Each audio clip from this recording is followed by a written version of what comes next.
Hi, I'm Jim Goddin, the Head of Circular Economy at thinkstep-anz. This week I've been following the Ellen MacArthur Foundation's annual summit, and today we saw the conclusion of this 3-day online event with a focus on shifting the system. The first conversation of the day was moderated by Lucy Parker, Senior Partner at Brunswick Group, and focused on how to actually deliver systems-level change. We heard the views of Mariana, the Founding Director at the UCL Institute for Innovation and Public Purpose, and James Quincy, the CEO of Coca-Cola. For James, the first step was agreeing on where we need to go as an industry.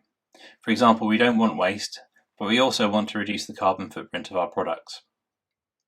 James also saw a significant role for regulation, covering aspects that otherwise inhibit delivery.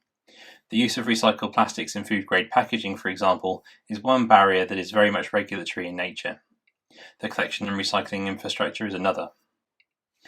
Beyond that, he saw the role of business being to create demand through procurement policies and messaging on the direction.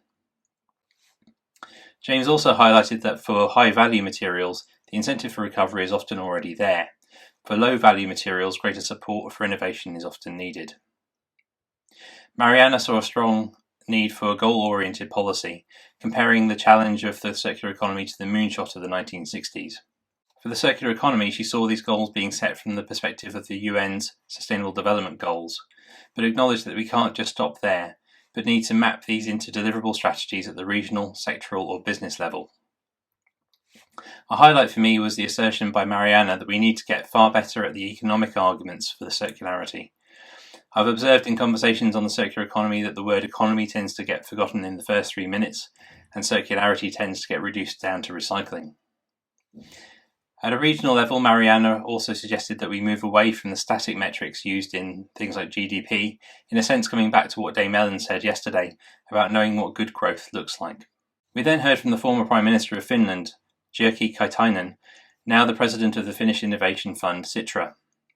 He spoke on how he had originally shut his ears to the idea of systemic change because it sounded too overwhelming, but that having experienced it in action, he's seen that it is possible when all the pieces of market regulation and product policy come together to change the system for the better. He also recognised that although the foundation started in 2010, the circular economy really came to light at the European level around 6 years ago, and it's only this year that the penny has really dropped on what the circular economy means as a vehicle for delivering the climate change agenda. My main takeaway is his comment that biodiversity is the next climate change, and that we need market-based solutions that trace biodiversity loss. From his comments, it seems clear that circular economy and biodiversity are also likely to feature far more heavily in trade policy in the future, and that there is a recognised need for circular economy-based international agreements incorporating trade and flows. David Rotman from MIT hosted the third session of the day with Professor Alan Aspuro-Guzik from the University of Toronto and Professor Sheila Kennedy of MIT.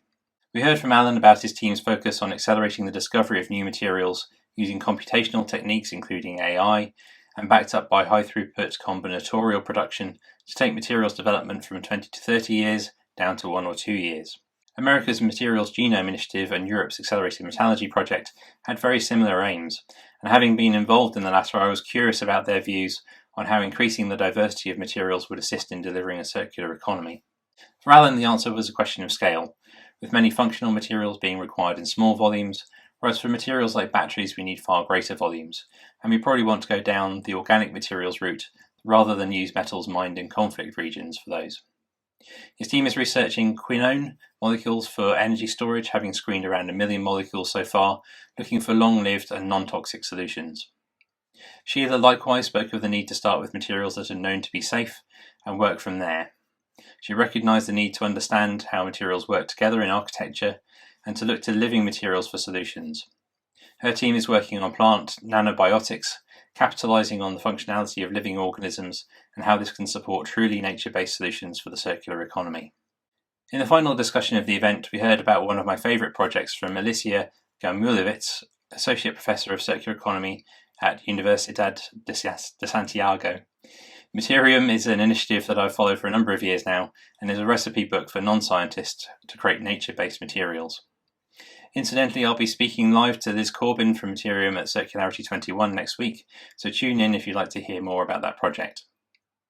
Alicia spoke of the rationale behind focusing on biomaterials and the sheer volumes nature creates each year.